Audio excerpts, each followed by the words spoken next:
Well, moving to another segment, gosh, here's a segment we haven't seen it's been a couple of years, I think, since we've done this week in Sharia law, hasn't it?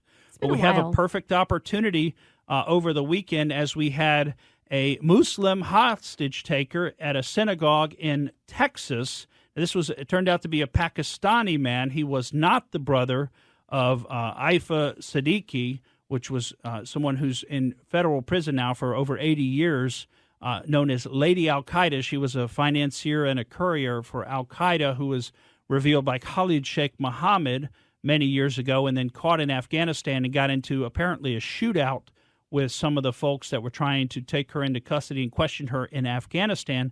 She's now serving a 86-year federal prison sentence in Texas. And so this person in Texas, in Colleyville, Texas, over the weekend, went into a Jewish synagogue on Shabbat, on Saturday, the day of rest, when, most Christians meet on Sunday in their churches, but Saturday's the day that the Jews meet, the Sabbath, which starts the evening of Friday and runs through sunset on Saturday. It's called Shabbat. And so this Pakistani terrorist, who's, by the way, a British national, he went into the synagogue and took 4 people hostage. The good news is that all 4 people made it out alive just fine. And, of course, he was killed as the police took over the synagogue as the SWAT team moved in. A couple of interesting points that come from this, though. The community that he was from in Blackburn in the United Kingdom in England actually released a statement about him saying, Faisal Akram has sadly departed from this temporary world and returned to his creator. He was the son of blah, blah, blah. It says, may the Almighty forgive all his sins and bless him with the highest ranks of paradise. So, why do you think they make a statement like that?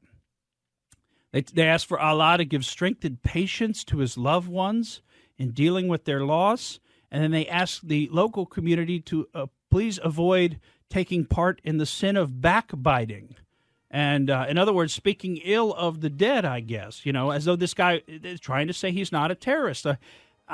May the Almighty forgive all his sins and bless him with the highest ranks of paradise. So what does that mean? That means they're saying he was a martyr, right?